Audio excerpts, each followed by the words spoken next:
रमेश, अरे मला कशाला बोलवलं रे? जमिनीची वाटप करायची आहे आणि जबाबदार व्यक्तिमत्व म्हणून आता तुम्हाला बोलवलेलं आहे आम्ही. बर ठीक आहे, जमिनीच्या वाटण्या करायच्या, पण तुमचं कसं ठरलं भावाचं, तिघा भावांचं? वाटण्याचं हे कसं ठरलेलं आहे सरपंच, शिवाकडची जमीन मी मोठा आहे मला घ्यायची, मधली जमीन त्या धाकट्याला द्यायची आणि रस्त्याच्या बाजूची जी आहे ती याला द्यायची असं आमचं ठरलेलं आहे मधल्याला. मग आता तुम्ही तुमच्या हाताने मध्यस्थी करा आणि आमच्या वाटण्या करून द्या आम्हाला.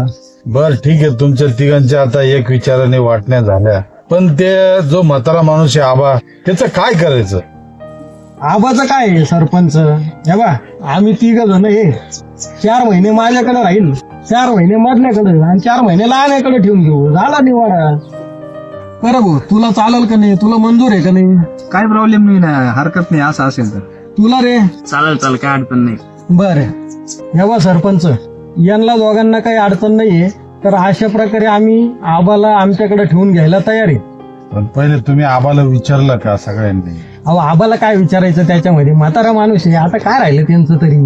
बर मी विचारू का आबाला? बरं तुम्ही एक शब्द विचारून घ्या. बर ठीक आहे, चला. पोरांनी तीन जमीन वाटून घेतले, 4 ठिकाणी 3 ठिकाणी करून घेतले. आता असा प्रश्न पडला, तुम्हाला 3 जण 4 महिने सांभाळणार आहे. हे तुम्हाला मंजूर आहे का? थांबा सरपंच, मला या वाटण्या मंजूर नाही.